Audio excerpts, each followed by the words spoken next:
Here's a game. Syracuse, Syracuse Mateman. I think it's time for e4, e5 opening. The King's Gambit. Okay, let's take it. What the heck? The Bishop's Gambit. Well, there's different ways to play against this. Let's see. I think you can start with knight f6, and if he pushes the pawn, you can play d5. If he doesn't push the pawn, I think you can still play d5. Here, maybe you can't. So c3, push pawn, then d5. Takes the knight, I take the bishop. He takes pawn en passant. I just take back. c3 is often a good move against this knight on, I mean c6 is often a good move against this knight on c3.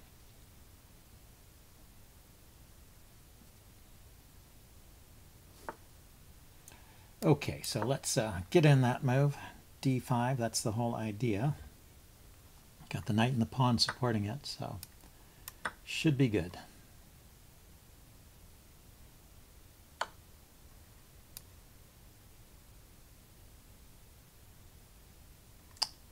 Well, this is interesting. I could block with my knight. I guess he will just take it. Okay, let's block with the bishop.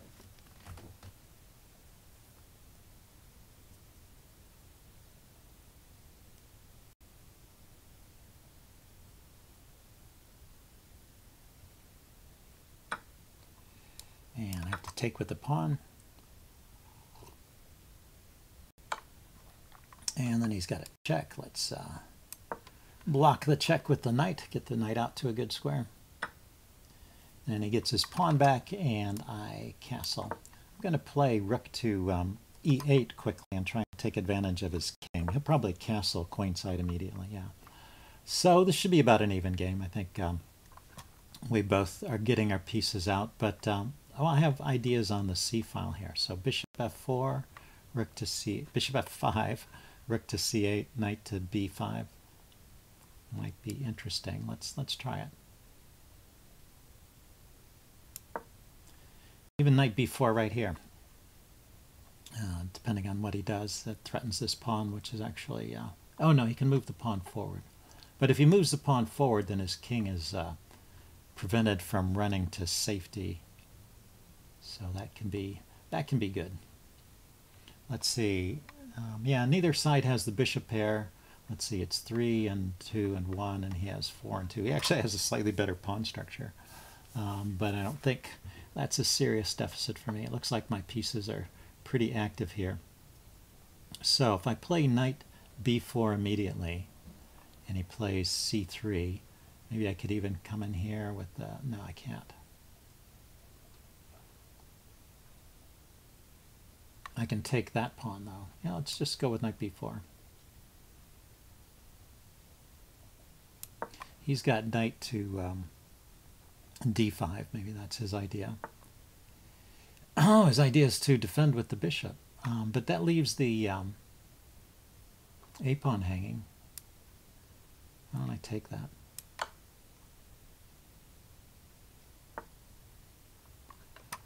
And is there a follow-up here besides...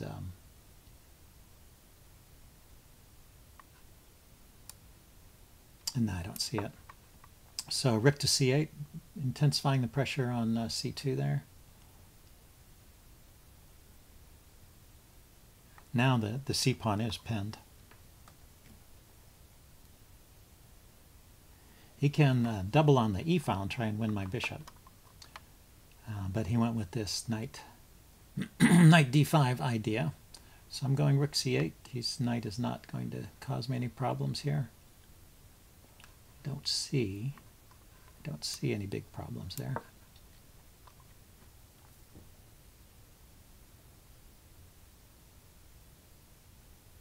So now I am threatening just to take on c2. He can defend with the rook, I guess. Rook over.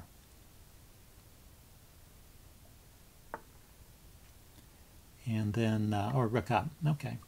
So now I'm going to bring my queen out, maybe queen to a4. He's going to play Pawn, queen a5, bishop b3 is what he's going to play, I guess. But that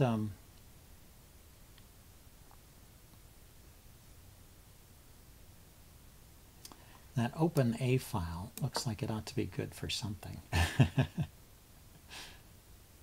Just have to figure out how to make use of it. Maybe a rook lift, but his knight is in the way.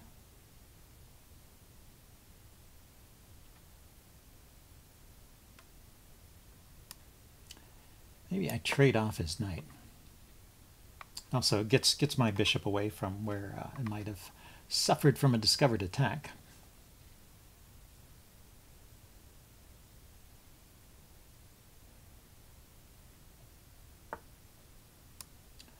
So just trade off that knight.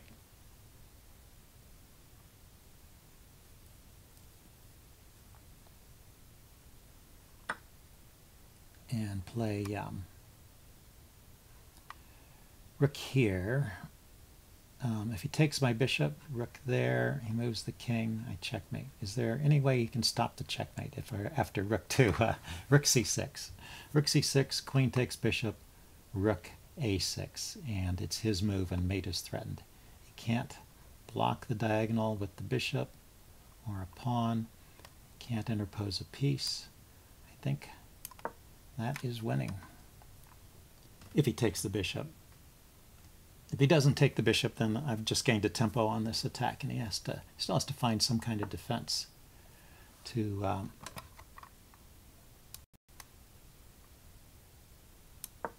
rook a6, which he did not find.